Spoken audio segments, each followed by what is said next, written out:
What's up, music teachers? Today, we're going to be talking about becoming an irresistible music teacher.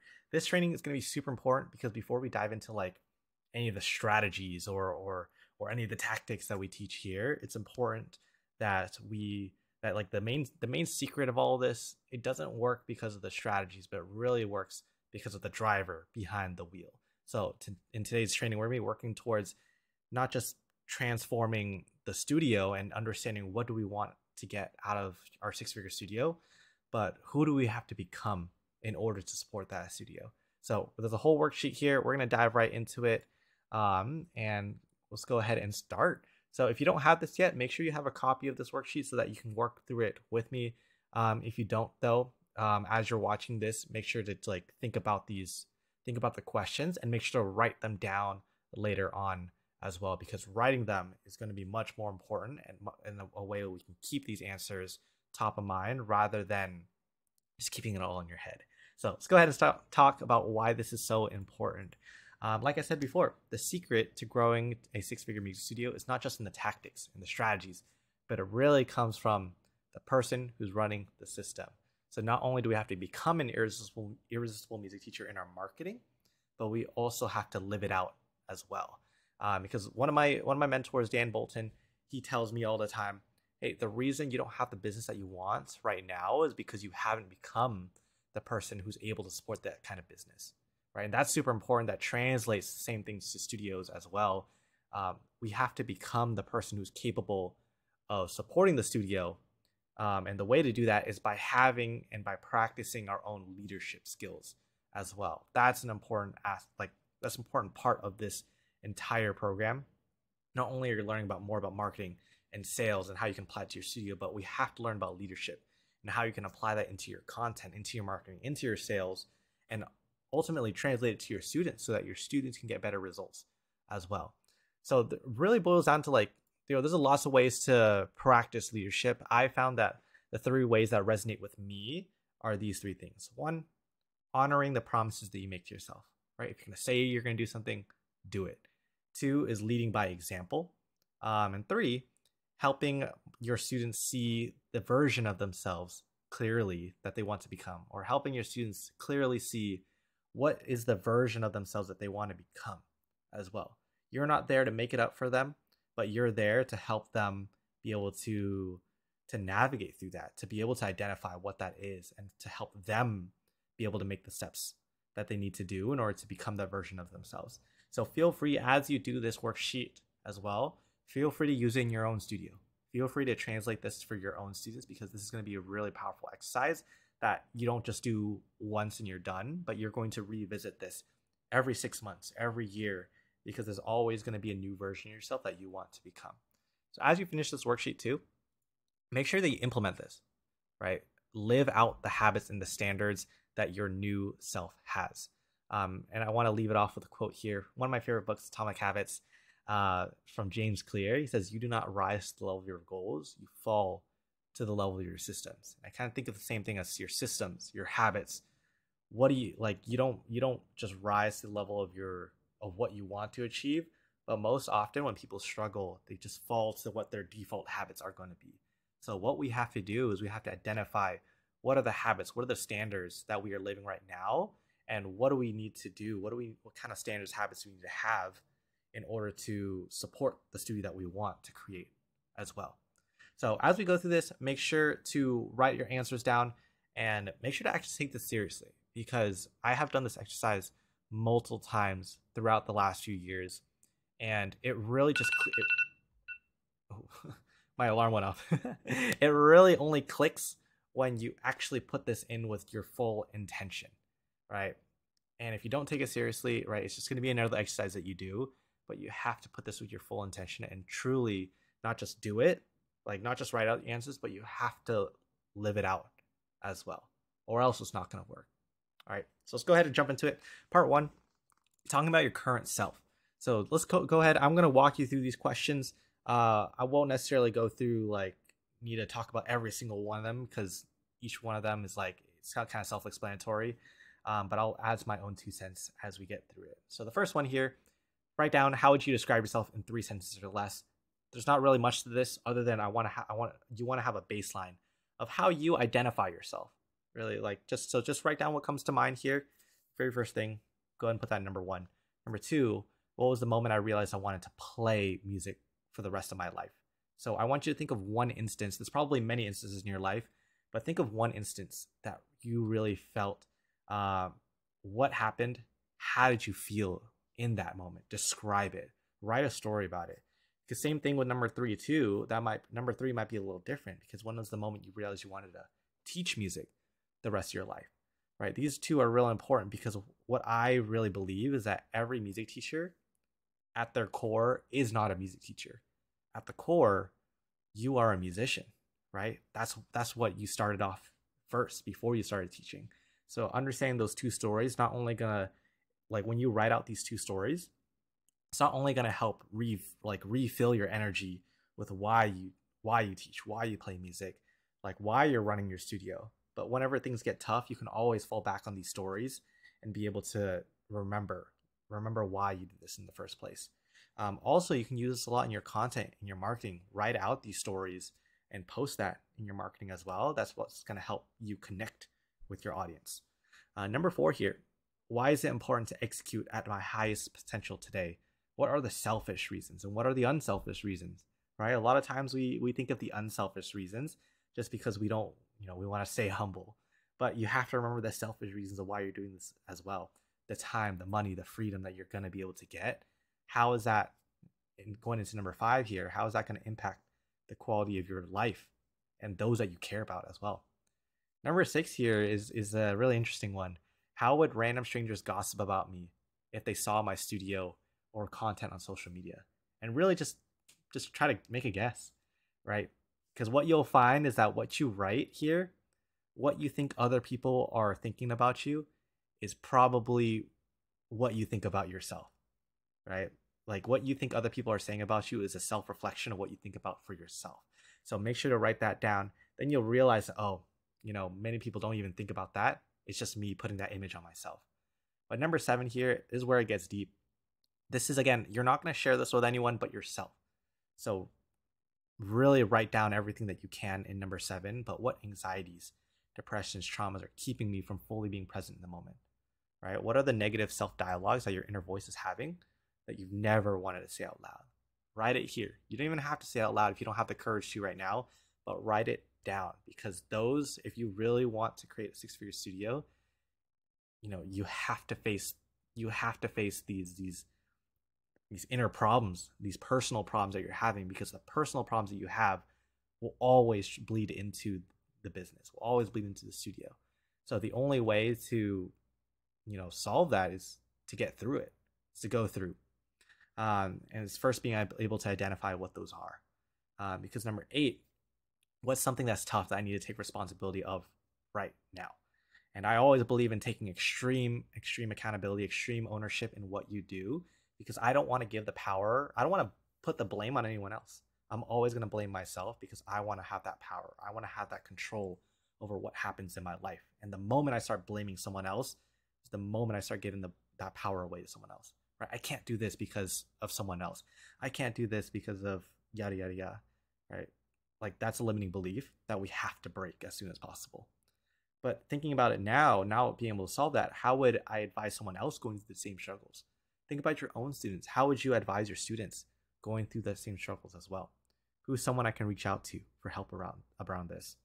But then for number 11, describe your current average daily schedule, right? From everything from waking up to going to sleep.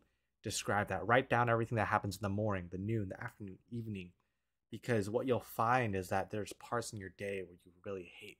There's parts in your day you really like as well. And that will help translate into part 2 here. When we talk about the daily schedule again, start to compare those two schedules and see what, where in life, where in your daily schedule do you need to change? Going back to my mentor, he talks about, how do you create the perfect year? How do you create the perfect life? And the perfect life is only made up of a lot of perfect days, right? So if you can have a day, like you can have an average day that you really like to live out, and you live that day out every single day, then you're going to have a really great life, right? I'll talk about that a little bit more in my own experience as we get to part 2 here. So make sure you finish part 1. And then we'll go ahead and get into part 2 right here. So number 1, who are 3 people that inspire me? Describe one trait about them that you strive to be like, right? Like think about the artists that you look up to. Maybe they're sports players. I know for me, there's mentors in my life. One of my um, one of my inspirations is Justin Herbert, quarterback for the LA Chargers.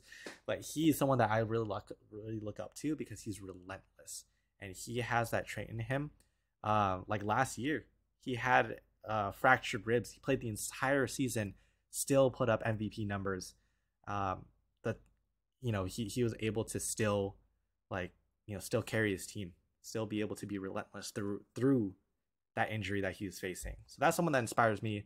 All you need to do is just, there could be a lot of people, but just choose 3 and describe one trait about them that you really strive to be like. Number 2, what areas in life do I need higher standards or better habits in, right? What weaknesses is my new self free of that my current self has? So now in this section, we're thinking about who is the new self? Who is the new version of yourself that you want to become? We have to think of it that way because that's what's going to guide the decisions in your life. As you are going through these questions, the decisions you're going to have to make from now on are going to be like, is this decision going to help me get closer or farther away from the person I want to become? So for me, I always have to think, is this going to help me become the Ben that I want to become, get me closer or farther away? And that's it. That's all you can really think of. There's not one decision that's going to help you suddenly instantly transform you into a new person, but it's a stack of decisions over the years that's going to help you be able to, going to help you get to that goal. So my job here is to help you learn that decision making process. Every decision here, it could only take you one way or the other, closer or farther away, and that's it. But what we need to do is really identify what higher standards, where do you need higher standards? Where do you need better habits in terms of your health, your wealth in your studio, your relationships with yourself and with others, spiritual as well. Write those down. What are 3 standards or routines that my new self embodies now? What are the promises I'm going to honor for myself every single day? If I could teach one aspect of music to my students and only that topic, what would it be? What do I love teaching about that really excites me? And how would random strangers gossip about me if they saw my new self or my new self studio and content on social media? Now thinking about that, right? This first part, you might have had something negative. This part, you might have something really, really positive. How do you want to be perceived by other people? Number 6 here, the numbers are all wrong.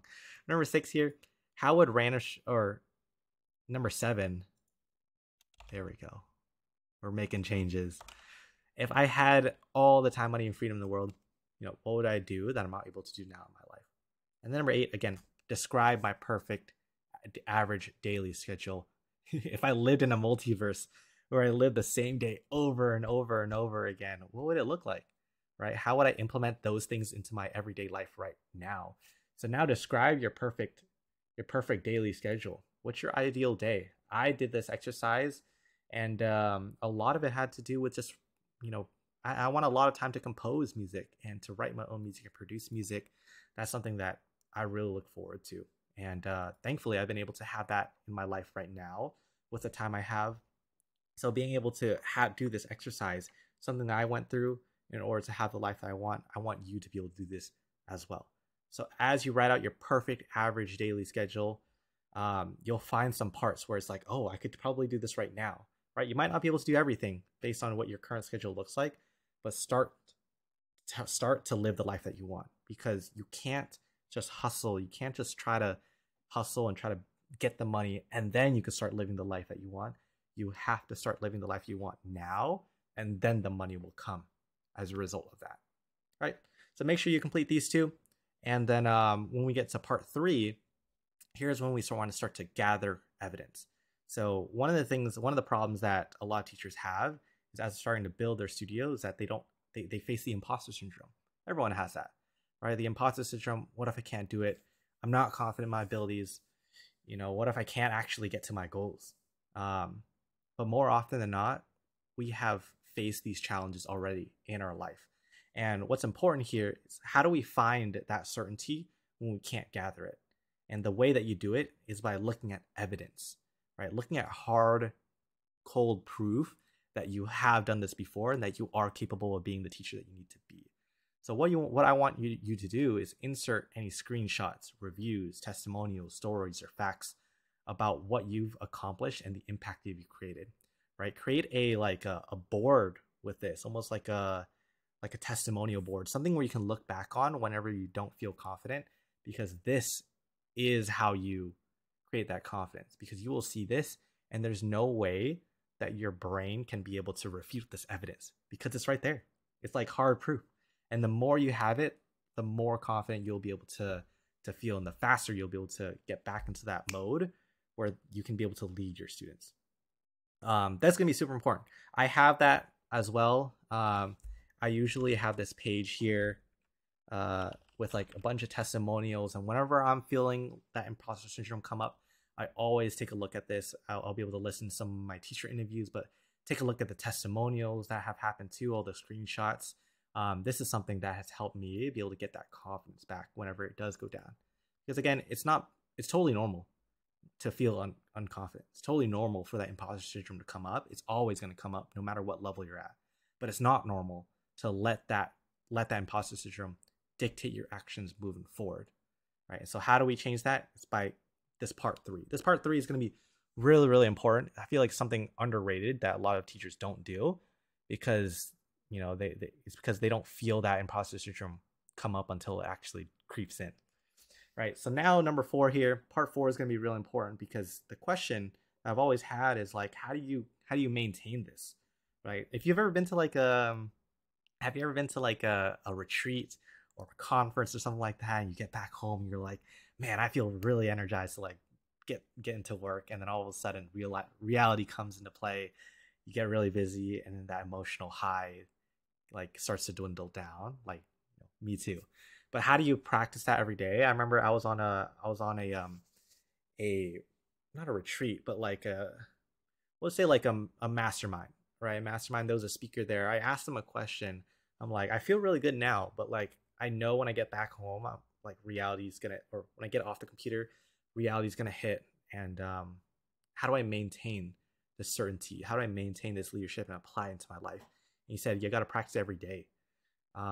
And how to practice every day, I want to be able to give you this resource that I use as well. And I have something called my focus formula here, which is literally my mood board, everything that I need to do every single day. But everything we talked about, where do I need higher standards in? All of this is a reminder for myself. What traits and values do I like to uphold in my life? What are my milestones? What are my standards as well? Those are all really, really important. And I want you to be able to have that for yourself as well. So one thing I will give you is this Trello board. I want you, it's called the Social Media Teacher homepage.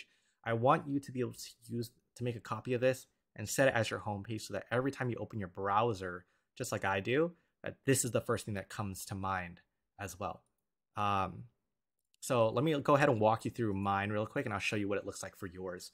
So in the morning, every single day, I do a bit of meditation, look at my inspiration document, which is here, watch a testimonial, but really I write down, I journal. And I just create a simple Google form here. Answer 3 questions. Why am I running this business? Right? Why is it important to execute on my highest potential today? How will it impact the quality of my life and those I care about? I write those, just click submit, and they go into my account. I don't even look at it until I need to, but this helps me be able to journal every single day and keep all of the questions that we answered up here top of mind for myself. From there, I'll do all of my daily tasks, but then at the end of the day, I have the end of the day reflection form as well. It goes a little bit more in depth, right? It may be a little overkill for some people, but it works for me. So feel free to try it out if you want to as well. But in your homepage, you have all of these things to your disposal, right? You might not use it everything, so feel free to use it however you like. But again, you can create here to make a copy of your daily reasons why as well. You can create your own form. And then you can also find the end of the day reflection form right here. You can make your own. But there's a lot of other things to help you as you go through the program, like all the resources and stuff like that too. but there's also a place where you can insert the answers that you put here, your 2023 goals, or whatever year you're watching this in, your standards, right? Put all of that down so that you have that top of mind and you can look at it every single day. Just like practicing, right? If you don't practice every single day, it's going to start to slip away. So here are the action items that I want you to do. 1, write out all of your answers for part 1 and 2. Write it thoroughly, right? Put your whole heart and intention into it, because if you don't, right, you're only going to get out what you put in. Number 2 here, gather at least just 3.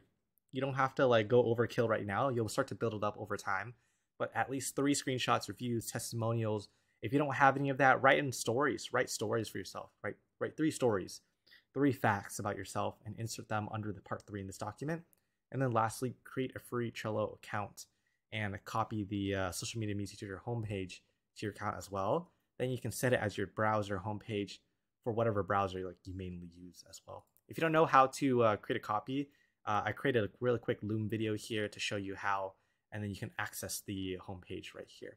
But other than that though, let me know if you have any other questions. Again, this is one of probably the most important trainings in this program. That's why I put it like in the beginning, before week 1 or everything like that, because I not only want you to have a renewed sense of like what studio you want to create, but a new sense for yourself, because this is going to be a transformation that you are going to look back on and you're going to be like, wow, like I have changed as a person. And that's how we grow. So other than that, let me know if you have any questions, and I'll see you all soon. Thank you.